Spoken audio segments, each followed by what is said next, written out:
हवा महल।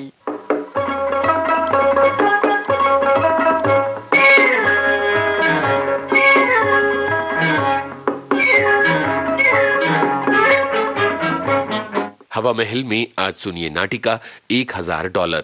ये O Henry की कहानी पर आधारित है। हिंदी रेडियो नाट्य रूपांतरण रमेश उपाध्याय, निर्देशक मधुप शर्मा।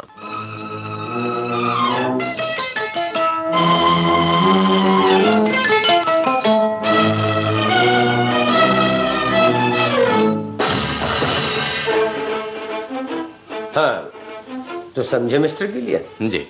आपके चाचा जी की वसीयत के मुताबिक ये $1000 में आपको दे रहा। लेकिन वकील साहब, ये तो बड़ी बेढंगी रकम है, मैं इसे खर्च कैसे करूंगा? अगर $10,000 होते तो उन्हें फूंक कर काफी तमाशा देखा जा सकता था, या फिर सिर्फ $50 होते तो उन्हें खर्चने में आसानी होती। लगता है मिस्टर गिलियन आपने वसीयत ध्यान से नहीं सुनी। जी। खैर कोई बात नहीं, अब मैं आपको फिर बता देता हूँ। $1000 लीजिए और जैसे मन में आए आप इन्हें खर्च कीजिए। शर्त ये है कि खर्च होते ही इस रकम का हिसाब आपको पेश करना होगा। वो क्यों? ये आपके स्वर्गवासी चाचा जी की इच्छा है। और मिस्टर गिलियन, मैं समझता हूँ आप इस इच्छा को जरूर पूरा करेंगे। जरूर जरूर। जी हाँ, आप विश्वास कीजिए। हालांकि इस चक्कर में मेरा खर्च ज्यादा हो जाएगा, क्योंकि मुझे तो आप जानते हैं हिसाब किताब रखना नहीं आता। हिसाब लिखने के लिए मुझे एक मुनीम की जरूरत है। अब ये आप खुद जाने। ये लीजिए आप $1000। जी। अच्छा वकील साहब, मैं चलता हूं। अब तो इस रकम को खर्चने के बाद ही मैं आपसे मिलूंगा। नमस्कार। अच्छा नमस्कार। मेरी शुभकामनाएं आपके साथ हैं mister Gillian. Thank you.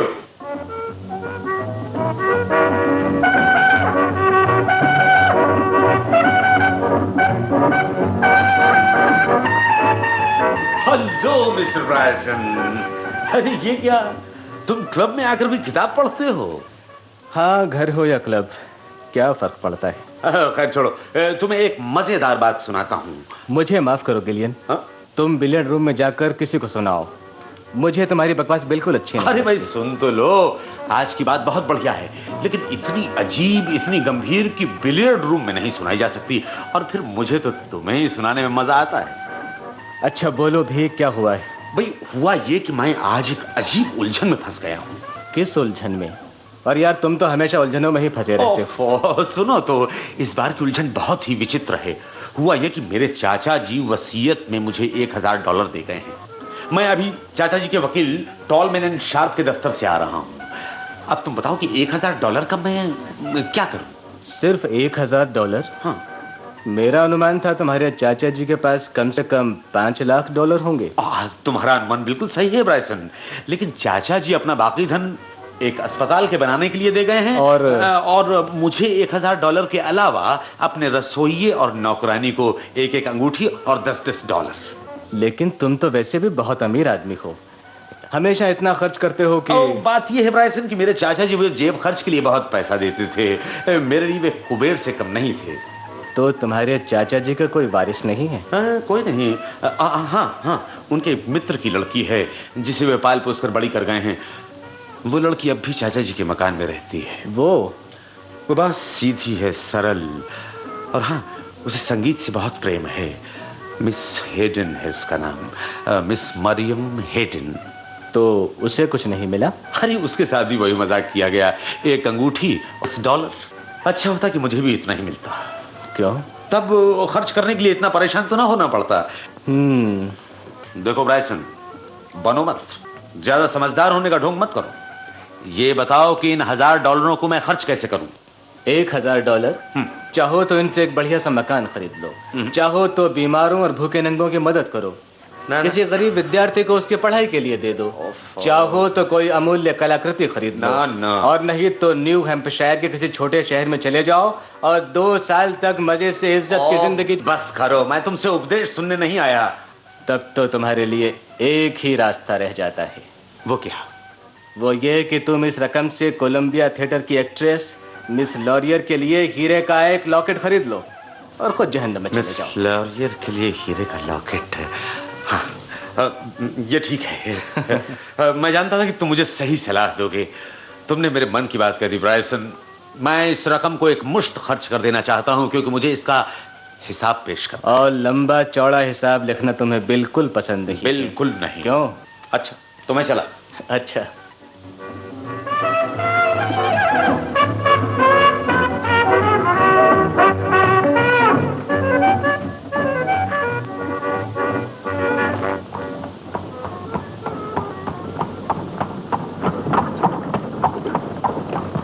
Colombia theatre आ गया साहब। हाँ, बस यहीं रोक दो गाड़ी और यहीं किनारे खड़ी कर लो। बहुत अच्छे। मैं अभी आता हूँ। Hello larger. हेलो, कहो क्या बात है गिलेन? मैं जरा बहुत जल्दी में हूँ, शो शुरू होने वाला है। मैं तुमसे भी ज्यादा जल्दी में हूँ लॉरियर। मैं ये पूछने आया हूँ कि क्या तुम $1000 तक का कोई लॉकेट खरीदना चाहते हो? $1000 का कोई लॉकेट? हाँ। क्या कह रहे हो तुम? हाँ हाँ, इस समय मैं ऐसी स्थिति में हूँ कि तुम्हारे लिए $1000 का कोई लॉकेट खरीद सकूं। कहो तो खरीद दूं? वाह, निकी और पूछ लेकिन तुम बाद में मिलना। हाँ? मिलोगे ना? हाँ हाँ। अभी तो मैं फुर्सत में नहीं हूँ, पहला सीन शुरू होने वाला है। Bye bye. Bye bye. चलो कोचवान, और देखो अब से तुम्हारी बग्गी घंटे के हिसाब से किराए पर रही। जब तक मैं रुकने को ना कहूँ हाँकते चलो। बहुत अच्छा सरकार। हाँ।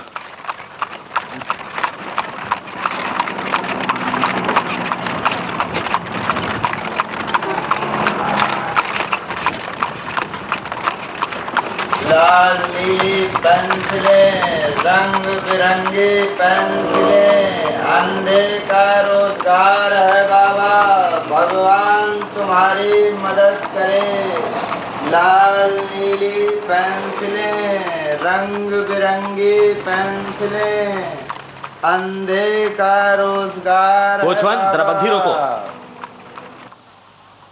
लाल नीली पेंसिलें। अरे कितने कितने की दी हैं बाबा ये पेंसिलें? ले जाओ, बहुत सस्ती हैं। ये लो बाबा, ये लो। धन्यवाद। ईश्वर तुम्हारी मनोकामनाएं पूरी करे। इस अंधे के आशीष तुम्हें लगे। अरे बाबा बात सुनो। क्या बात है? बाबा मान लो तुम्हारे पास $1000 हो तो तुम क्या करोगे? $1000? $1000? नहीं, मेरा मतलब ये नहीं कि तुम्हारे होंगे ही। मैं तो पूछना चाहता था कि अगर तुम्हारे पास $1000 हो तो। मैं तो खैर अंधा हूँ, पढ़ नहीं सकता, मगर तुम तो पढ़ सकते हो। कहाँ गई?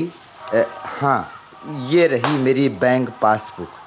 जरा देखना और मुझे बताना कि इसमें मेरे नाम कितनी रकम है।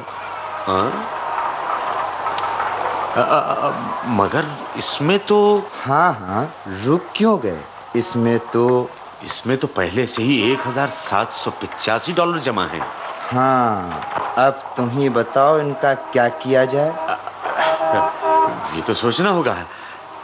अच्छा, ये लीजिए अपनी पासबुक। धन्यवाद, कष्ट के लिए क्षमा।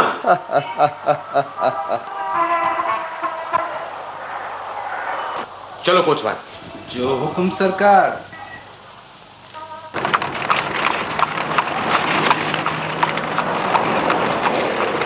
अच्छा कोचवान, अगर तुम्हें $1000 मिल जाए तो तुम क्या करोगे? $1000? मैं तो साहब एक शराब घर खोलूंगा।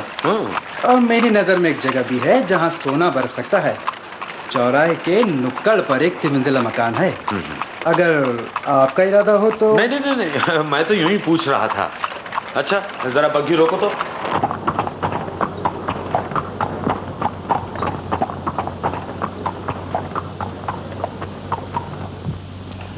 मैं अभी आता हूं। Miss Hayden. कौन? मैं गिलियन। अरे गिलियन, तुम? क्या बात है? आओ। देखो हेडन, मैं बहुत जरूरी काम से तुम्हारे पास आया हूँ। बात यह है कि मैं वकील के यहाँ गया था। वहाँ मालूम हुआ कि चाचा जी के कागजात में एक दरअसल उनकी वसीयत में रद्दो बदल के कुछ कागज मिले हैं। लगता है मरने से पहले बुढ़ऊ को तुम पर भी दया आ गई और वो तुम्हें $1000 दे गए। मैं इसी तरफ आ रहा था, इसलिए वकील ने ये रकम तुम्हें देने के लिए मुझे दे दी। लो गिन लो, पूरे हैं कि नहीं? ओह, मिस हिडन, ओह, तुम इन काले कपड़ों में भी कितनी सुंदर लगती हो। तुम जानती हो कि मैं तुम्हें कितना प्यार करता हूं। मुझे माफ करो गिलियन। क्या तुम मुझे? मैंने कहा ना, मुझे माफ करो। खैर, अच्छा, क्या मैं यहां बैठकर एक चिट्ठी लिख लूं? हाँ हाँ, ये रहे कागज और वही कलम भी है।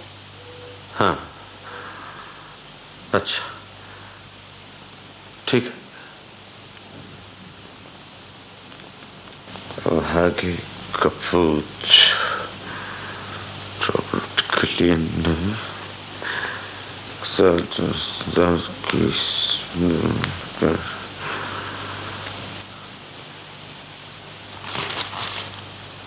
अभागे कपूत रॉबर्ट गिलियन ने $1000 संसार की सबसे सुंदर और प्यारी लड़की को दे दिए।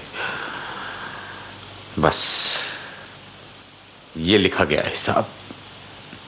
बस अब छुट्टी हुई। हाँ।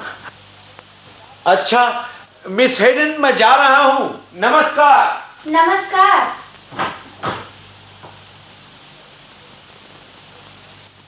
कोचमैन, अब सीधे टॉलमैन एंड शार्प के दफ्तर की तरफ चलो। बहुत अच्छा सरकार।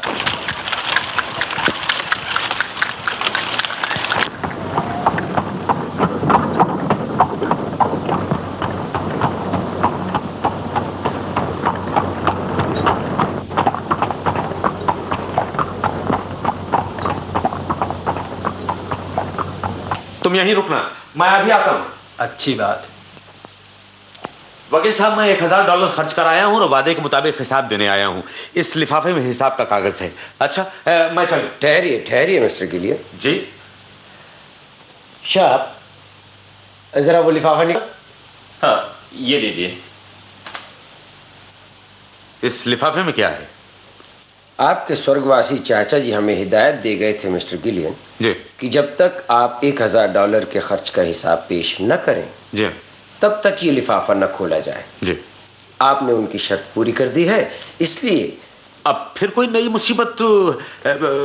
जल्दी देखिए इसमें क्या लिखा है। शर्त, इधर आओ, तुम भी पढ़ो।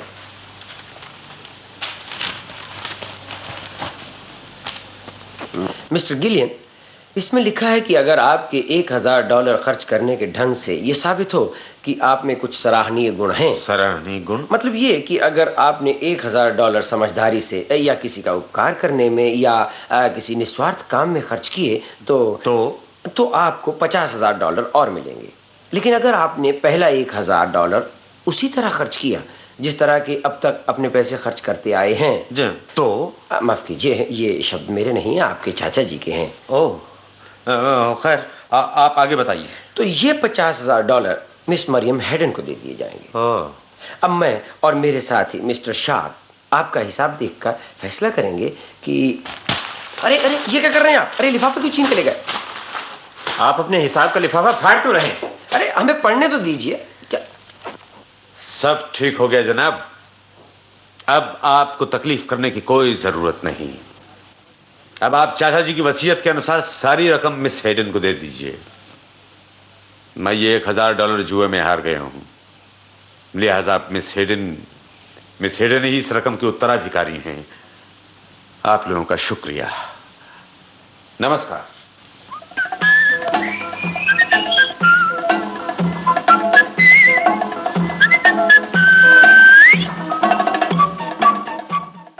$1000 ये नाटिका अभी आपने सुनी। मूल कहानी ओ हेनरी की थी। हिंदी रेडियो नाट्य रूपांतरण रमेश उपाध्याय का, निर्देशक मधुप शर्मा। ये प्रस्तुति आकाशवाणी के दिल्ली केंद्र की थी।